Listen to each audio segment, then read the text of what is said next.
আসসালামু আলাইকুম আরহামাতুল্লাহি ওবারাকাতু। সম্মানিত দর্শক ভাই ও বোনেরা, কাছে এবং দূরে থেকে যারা আমার এই অনুষ্ঠান দেখতেছেন সকলকেই জানাই আন্তরিক মোবারকবাদ। আমি মুফতি মোহাম্মদ জহিরুল ইসলাম আপনাদের সামনে নিয়ে এসেছি।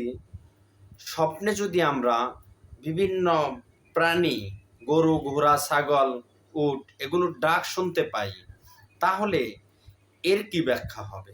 এই ব্যাখ্যা কি আমাদের ভবিষ্যতের জন্য খারাপ কিছু আসতেছে তার ইঙ্গিত, নাকি ভালো কিছু আসতেছে তার ইঙ্গিত?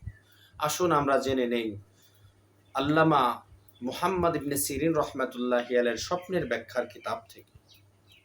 আল্লামা মুহাম্মদ ইবনে সিরিন রহমাতুল্লাহি আলাইহি উল্লেখ করেন, স্বপ্নে গরুর আওয়াজ, গরুর ডাক শুনতে পাওয়া দুর্দশায় পড়ার আলামত।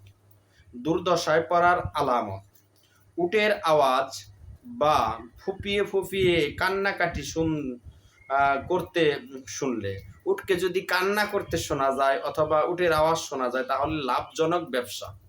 অথবা কারো কান্না শুনতে পেল এরকম মানুষেরই, যে ফুপিয়ে ফুপিয়ে কান্না করতেছে, তাহলে তার ব্যবসায় অনেক বেশি লাভ হবে। হজ ও জিহাদের মতো মহান সফর করবে। স্বপ্নে ছাগলের আওয়াজ, ম্যামে ছাগলের আওয়াজ শুনতে দেখলে কোনো দয়ালু লোকের পক্ষ থেকে সে অনুগ্রহ পাবে। সুবহানাল্লাহ। ঘোড়ার আওয়াজ শুনতে পেলে, যদি ঘোড়ার আওয়াজ কেউ শুনতে পায়, এরকম স্বপ্নে শুনতে পায়, তাহলে এটা কোনো ভদ্রলোকের প্রভাব, তার জীবনে কোনো ভদ্রলোকের প্রভাব পড়বে এবং তার ভয় ভীতি নির্দেশ করে এবং কিছু ভয় ভীতিরও নির্দেশ করে।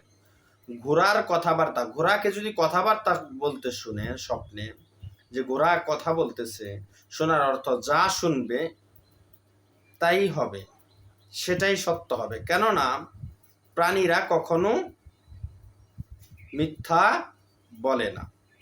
গাধার আওয়াজের তাবির হলো কোনো বোকা শত্রুর পক্ষ হতে দুর্নাম। গাধার আওয়াজ শুনতে পাওয়া, তাহলে বুঝতে হবে তার কোনো এক বোকা শত্রু তার দুর্নাম ছড়াচ্ছে।